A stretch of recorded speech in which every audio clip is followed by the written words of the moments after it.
Quick introduction to STT's 3DMA bike. It's an infrared motion analysis system. Runs on infrared cameras, 4 cameras for the bike version. The rider placed in the middle of the room in the conventional way. The rider has 20 markers in various predetermined points. Small little reflective standard motion capture markers. 4 cameras then triangulate the position of each one of those markers. Algorithms assemble those markers into a rider. There's no manual mapping, you don't have to manually select all the markers. You have the visual aspect here. That's pretty useful, particularly for communicating to the customer. If we go to what's called an orthogonal view, things are now no longer in perspective. So we can see here, for example, that the left hip is fractionally forward of the right hip. We can see that the left knee, which is in red here, is fractionally forward of the right knee in blue.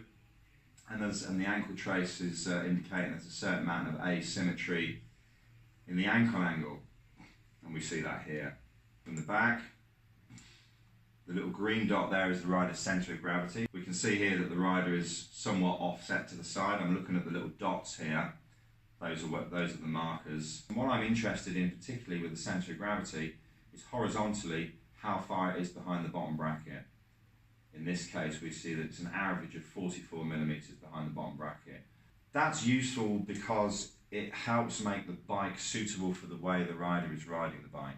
You know, the further forward your centre of gravity is on the bike, the more weight you get on the pedals, the more pressure on the pedals you need to keep the weight off your hands, and the faster the bike is, the more appropriate the bike is for faster riding. Knee angle extension we would often look at straight away. So it's actually got quite a big knee range here, suggesting he's quite toe down at the top of the pedal stroke. If I want to investigate the knee angle at a particular point in the pedal stroke, then I can pause it there, as close to 90 degrees as I can get, then this tells me what the knee angle is at that point in the pedal stroke. The capture here, if it's a bike capture, that can be straightforwardly exported into Word, savable as a PDF.